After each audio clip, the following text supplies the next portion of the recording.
പശ്ചിമേഷ്യ വീണ്ടും ഒരു സമ്പൂർണ്ണ യുദ്ധത്തിന്റെ നിഴലിലാണ്. മാസങ്ങൾ നീണ്ടുനിന്ന താൽക്കാലിക വെടിനിർത്തലുകൾക്ക് വിരാമം ഇട്ടുകൊണ്ട് അമേരിക്കയും ഇറാനും വീണ്ടും യുദ്ധമുഖത്ത് നേർക്കുനേർ വന്നിരിക്കുന്നു. എന്നാൽ ഇത്തവണ സ്ഥിതിഗതികൾ മുൻപത്തേക്കാൾ ഏറെ സങ്കീർണമാണ്. വെറും സൈനിക നീക്കങ്ങൾക്കപ്പുറം പ്രസ്താവനകളുടെയും അവകാശവാദങ്ങളുടെയും ഒരു വലിയ യുദ്ധം കൂടിയാണ് ഇപ്പോൾ അന്താരാഷ്ട്ര തലത്തിൽ നടക്കുന്നത്. American president Donald Trump Fox ന്യൂസിന് നൽകിയ പ്രത്യേക അഭിമുഖത്തിൽ ഉന്നയിച്ച ചില കാര്യങ്ങൾ ലോകരാജ്യങ്ങളെ ഒന്നടങ്കം ഞെട്ടിച്ചിരിക്കുകയാണ്. ഇറാന്റെ സൈനിക ശേഷി പൂർണ്ണമായും തകർന്നുവെന്നും അവരുടെ വ്യോമസേനയും നാവികസേനയും ഇപ്പോൾ നിലവിലില്ല എന്നുമാണ് ട്രംപിന്റെ പ്രധാന അവകാശവാദം. ഇതിനെല്ലാം പുറമെ ഇറാന്റെ പരമോന്നത നേതാവായിരുന്ന അയത്തുള്ള അലി ഖമനിയുടെ മകൻ മുജ്തബ ഖമനിയ 90% ഇല്ലാതായി കഴിഞ്ഞുവെന്നും ട്രംപ് വ്യക്തമാക്കുന്നു. കഴിഞ്ഞ ഫെബ്രുവരി 28-നാണ് ലോകത്തെ പിടിച്ചുലച്ച ആ സംഭവം ഉണ്ടാകുന്നത്. അമേരിക്കയും ഇസ്രയേലും സംയുക്തമായി നടത്തിയ അതിശക്തമായ വ്യോമാക്രമണത്തിൽ ഇറാന്റെ പരമോന്നത നേതാവ് അയത്തുള്ള അലി ഖമനിയ കൊല്ലപ്പെട്ടു. ഇറാനെ സംബന്ധിച്ചിടത്തോളം അത് അവരുടെ ചരിത്രത്തിലെ ഏറ്റവും വലിയ തിരിച്ചടികളിൽ ഒന്നായിരുന്നു. എന്നാൽ ആ ആക്രമണത്തിൽ അലി ഖമനിയെ മാത്രമല്ല ലക്ഷ്യമിട്ടിരുന്നത്. അദ്ദേഹത്തിന്റെ മകനും ഇറാന്റെ അടുത്ത പരമോന്നത നേതാവാകാൻ ഏറ്റവും കൂടുതൽ സാധ്യത കൽപ്പിക്കപ്പെട്ടിരുന്ന വ്യക്തിയുമായ മുജ്തബ ഖമനിയയ്ക്കും അന്ന് ഗുരുതരമായി പരിക്കേറ്റിരുന്നു. ഫെബ്രുവരിയിലെ ആ ആക്രമണത്തിന് ശേഷം മുജ്തബ ഖമനിയെ പൊതുവേദികളിൽ എവിടെയും പ്രത്യക്ഷപ്പെട്ടിട്ടില്ല. കഴിഞ്ഞ ആഴ്ച ടെഹ്റാനിൽ നടന്ന തന്റെ പിതാവ് അലി ഖമനിയുടെ ഔദ്യോഗിക സംസ്കാര ചടങ്ങുകളിൽ പോലും മുജ്തബയുടെ അസാന്നിധ്യം പ്രകടമായിരുന്നു. ഇതോടെയാണ് അന്താരാഷ്ട്ര രഹസ്യാന്വേഷണ ഏജൻസികളും മാധ്യമങ്ങളും മുജ്തബയുടെ ആരോഗ്യസ്ഥിതിയെക്കുറിച്ച് സംശയങ്ങൾ ഉന്നയിക്കാൻ തുടങ്ങിയത്. ഈ ഊഹാപോഹങ്ങൾക്ക് ഔദ്യോഗിക സ്ഥിരീകരണം നൽകുന്ന രീതിയിലാണ് ഇപ്പോൾ US പ്രസിഡന്റ് ഡൊണാൾഡ് ട്രംപ് രംഗത്തെത്തിയിരിക്കുന്നത്. മുജ്തബ 90% ഇല്ലാതായി കഴിഞ്ഞുവെന്നാണ് ട്രംപ് ഫോക്സ് ന്യൂസിനോട് പറഞ്ഞത്. ട്രംപിന്റെ അവകാശവാദങ്ങൾ ഇവിടെയും തീരുന്നില്ല. ഇറാന്റെ കമാൻഡ് ആൻഡ് കൺട്രോൾ സംവിധാനം പൂർണ്ണമായും തകർന്നുവെന്നാണ് അമേരിക്ക അവകാശപ്പെടുന്നത്. ഇറാന്റെ ഏറ്റവും മികച്ച കമാൻഡർമാരും തന്ത്രജ്ഞരും ഇതിനകം തന്നെ വധിക്കപ്പെട്ടു കഴിഞ്ഞു. സംയുക്ത വ്യോമാക്രമണത്തിലൂടെ ഇറാന്റെ നാവികസേനയെയും വ്യോമസേനയെയും അവരുടെ വ്യോമ പ്രതിരോധ സംവിധാനങ്ങളെയും പൂർണ്ണമായി ഇല്ലാതാക്കാൻ കഴിഞ്ഞിട്ടുണ്ടെന്നാണ് ട്രംപ് വ്യക്തമാക്കുന്നത്.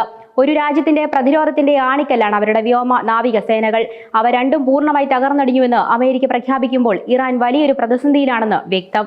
മാസങ്ങൾ നീണ്ടുനിന്ന വെടിനിർത്തൽ അവസാനിപ്പിച്ച് ഇറാനിലെ തന്ത്രപ്രധാന ലക്ഷ്യസ്ഥാനങ്ങൾക്ക് നേരെ വീണ്ടും വ്യോമാക്രമണം നടത്താൻ താൻ ഉത്തരവിട്ട കാര്യം ട്രംപ് US കോൺഗ്രസിനെ ഔദ്യോഗികമായി അറിയിച്ചിട്ടുണ്ട്. ഇറാനെതിരെയുള്ള സൈനിക നടപടികൾ കൂടുതൽ ശക്തമായി പുനരാരംഭിച്ചിരിക്കുകയാണ് എന്നാണ് ഇതിലൂടെ വൈറ്റ് ഹൗസ് നൽകുന്ന മുന്നറിയിപ്പ്.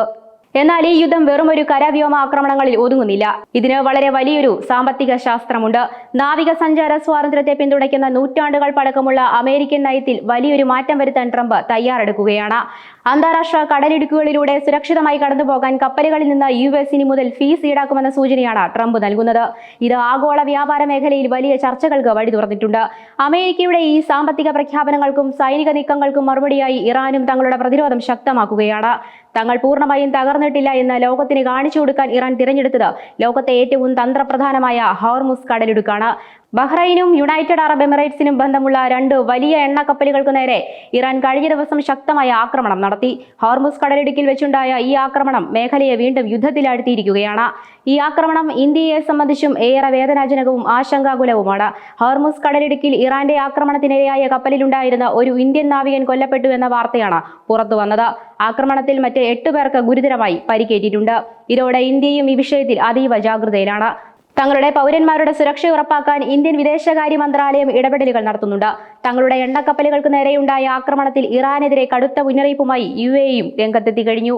ഇറാൻ അന്താരാഷ്ട്ര നിയമങ്ങൾ ലംഘിക്കുകയാണെന്നും ഇതിന് കടുത്ത വില നൽകേണ്ടി വരുമെന്നുമാണ് UAEയുടെ നിലപാട്.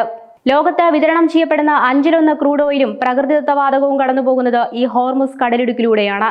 അതുകൊണ്ട് തന്നെ ഈ കടലിടുക്കിന്റെ നിയന്ത്രണത്തിനായി US-ഉം ഇറാനും തമ്മിൽ നടത്തുന്ന ഈ പോരാട്ടം പശ്ചിമേഷ്യയെ മാത്രമല്ല ലോകത്തെ മുഴുവൻ സാമ്പത്തിക പ്രതിസന്ധിയിലേക്ക് തള്ളിവിടുമെന്ന് ഉറപ്പാണ്.